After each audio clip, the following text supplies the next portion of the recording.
After the centurion had stopped screaming at him, he was stripped of all his armour, weapons and personal belongings and had his arms tied behind his back. A metal collar was placed around his neck, and then he was led away by a legionary along with 2 defeated barbarian warriors. The centurion gave orders that the 3 of them were to be marched back to Rome. None of them had ever been to Rome. Even Pathus, who had fought in the far corners of the empire, had no idea what to expect. After walking for days, they got their first glimpse of the most magnificent city they had ever seen. Temples and buildings as big as mountains were everywhere. Statues of gods and past emperors dotted the city. One building dominated all others, the Colosseum. Pathus had heard about this place, but the stories about what happened inside it seemed too unbelievable to be true. Pathus sensed he would soon be there to see these things for himself. Imperial Rome was the largest city of its time, with a population of 6 million people, and into this Pathus was thrown. He could not believe how noisy it was. The sound of horses' hooves and chariot wheels on cobbled streets was incredible. Also, the multitude of people going about their daily business made Solo marvel at the sheer scale of it all. Still tied to the 2 other prisoners, it took them a long time to get to the place he would call home for his uncertain future. In the shadow of the Colosseum, Pathus was put into a kind of prison. Although it was called something else, Solo was now in gladiator school. Here he had to train in the deadly arts of hand-to-hand combat. His life depended on how well he could use a short sword or a spear, because along with others he was to be used as entertainment for the thousands of Roman citizens who would flock to the Colosseum with the emperor to watch them fight each other to the death.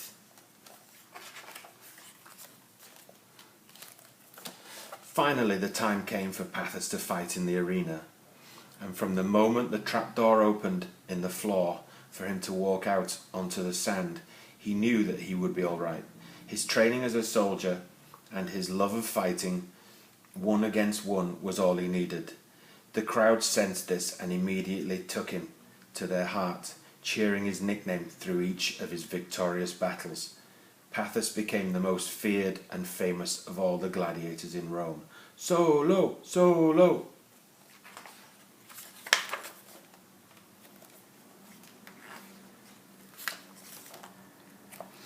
Even though Pathus was the best gladiator to have ever stepped in the Colosseum, he was still a slave. Gossip did leak out that he was once a legionary of the Imperial 12th Legion, and that made the crowd love him even more.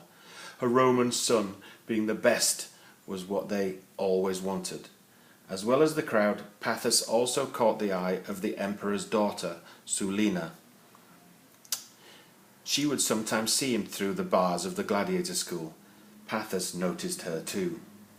He fought many battles in the arena and was known as a very merciful gladiator.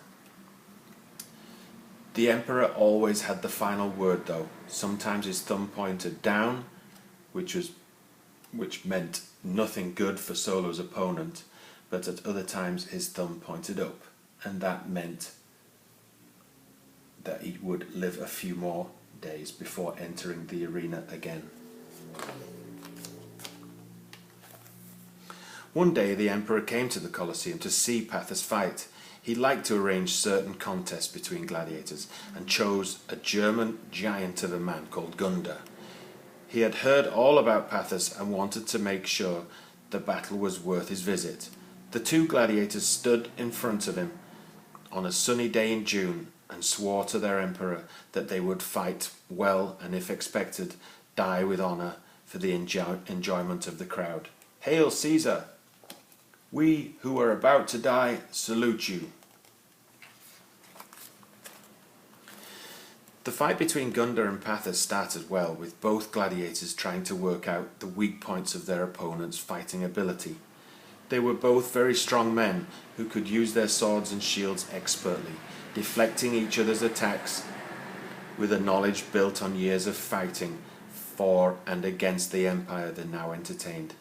The crowd screamed loudly for the gladiator they wanted to be victorious.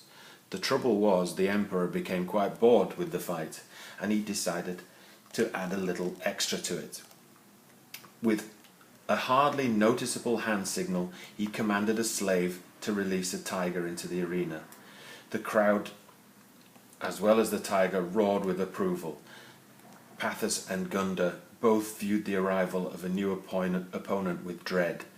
They had been fighting for a long time now and were feeling quite tired.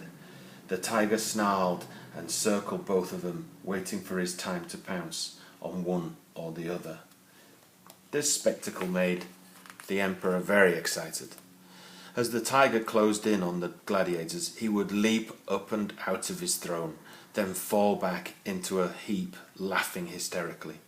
The crowd were also enjoying the show and made bets and predictions as to which one of the gladiators, or indeed if the tiger, were going to survive this three-pronged attack. Pathos had to turn and fight Gunda, and then just as quickly turn to defend himself against the tiger. With each lunge from the tiger, the people that had filled the Colosseum leaped forward in their seats too. As the battle raged on in the arena below him, the emperor excitedly clambered out of his seat, and without even noticing found himself on the edge of his viewing platform. As he tried to regain his foothold, a piece of marble on which he was stood broke free. Everyone in the Colosseum turned and gasped in astonishment as they witnessed their leader falling head over heels onto the sand of the arena below.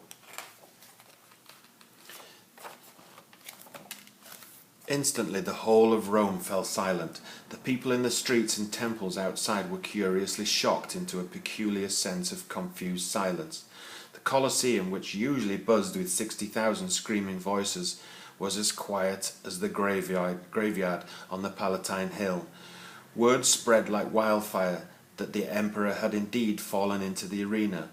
People outside the Colosseum desperately wanted to get in to see the outcome of such a momentous incident. Dazed, confused, and very embarrassed, the emperor found himself on the arena floor, between the two gladiators and the snarling tiger, who eyed him with a hungry smile.